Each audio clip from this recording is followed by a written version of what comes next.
Welcome to another video review, guys, and happy Halloween, happy spooky season, or at least the end of it. Now we're into fall, and you know, fall brings Christmas, and see, I already started decorating for that a little bit. But today, we're here to talk about a figure that is not good. It's really bad. I wouldn't recommend it, but if you want to buy this figure, I will leave a link down below. But today we're going to be taking a look at the ultimate Ghostface figure from Neca. Yay. And here we have the box for the Neca Ultimate Ghostface action figure on the review table. Now, taking a quick look at the packaging before we take a look at the accessories and the figure himself. You can see you got the nice image of Ghostface right there. You got the Ultimate Ghostface action figure on the bottom. On the top of the box, you just have Ghostface, Neca, warnings, and it's for ages 17 and up, by the way. On the side of the box, you have a nice image of the figure. On the same side, you just have the same image. You do have a window packaging with Casey Becker's house in the background, and a nice production image of the figure himself.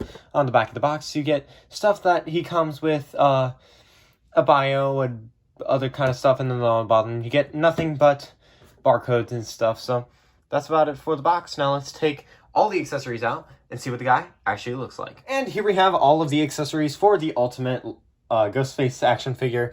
Forgot what it was called there for a second. So let's take a look at the biggest accessory first, that being this scythe that feels like it's made out of actual wood, but I am 100% sure that it is plastic. Now, you got some nice weathering detail, as well as some patina on the scythe itself. That's a good accessory. Never displayed and never will display the figure with this. It's just not for me personally. And then you got this weathered head sculpt. It's fine. It reminds me of the Michael Myers 2018 head.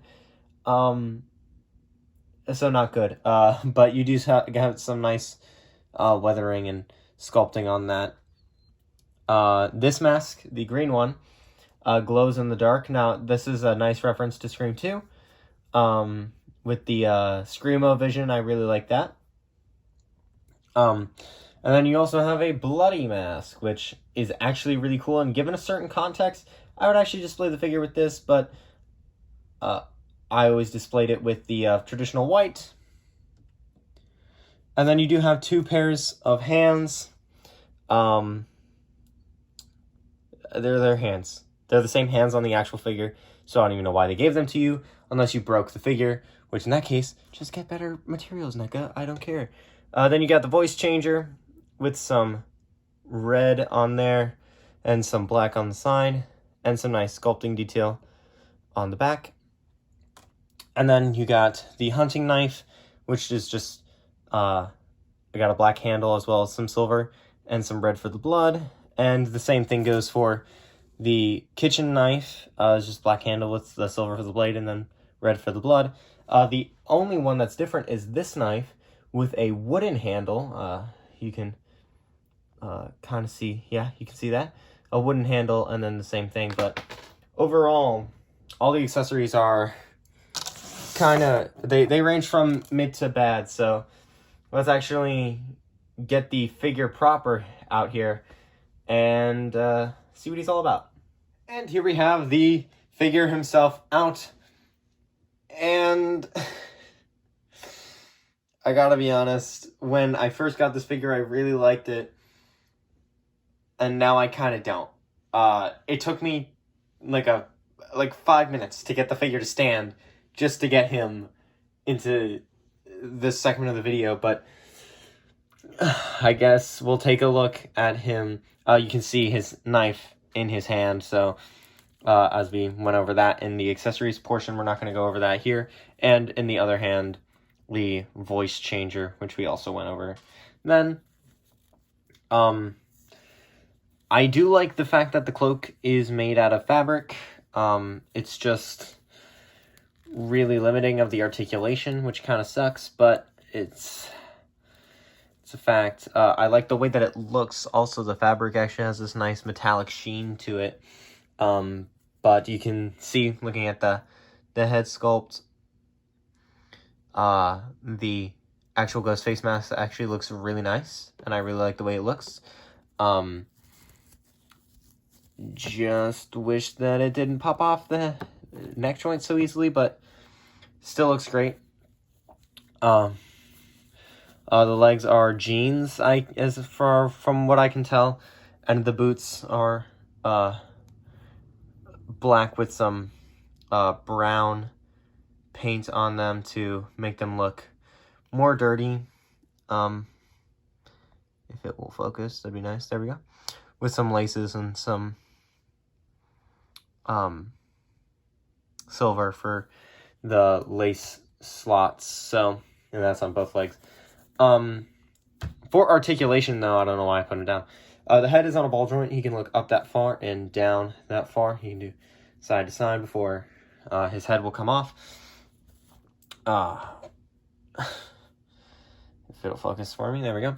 The arm can move up that far, but the cloak will eventually limit it. It can go in that far. The elbow can bend that much, and the cloak limits it.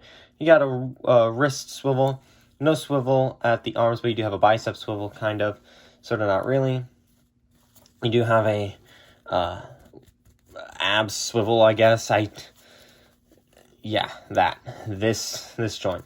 You can do a little crunch and a little bit of an arcing back. He can kick up that far and back that far. He has that much at the knee, and then he has a foot swivel as well as an ankle pivot. Articulation, standard for NECA figures, but this guy kind of sucks in the standing department because, wow, he just doesn't like standing, and it sucks because you gotta, like, get him into, like, a hunch pose to even get him to stand, and it's kind of disappointing, actually. And even then, he still doesn't want to stand, so. Anyway, let's get into some size comparisons, because I'm so done with this video. And for comparison, here we have him next to the Black Series ACAT driver, which is actually a fun figure to pose. Come at me. It's a good figure. Here we have him next to the LEGO Ideas Jazz Quartet Trumpeter. And here we have him next to the MP52 Plus SW Skywarp. And that about wraps up this guy, and if this is your only alternative to the Sideshow figure, get it, but if you can get the Sideshow figure, I would get that instead. I think that this figure is not good, not even a little bit, and the only thing that I can say that I enjoy about it is the fact that I'm going to get some money from it, and that's sad, because I don't really... I love Scream, and I love those movies, and this figure just isn't a good representation of it, but if you guys do like this figure and you want to pick it up, if that is the financial decision that you wish to make, who am I to say? I review Masterpiece Transformers that I pay too much money for. Anyway, I will leave a link down in the description below to anywhere that I can find that you can pick this guy up, and yeah, this figure is just not great.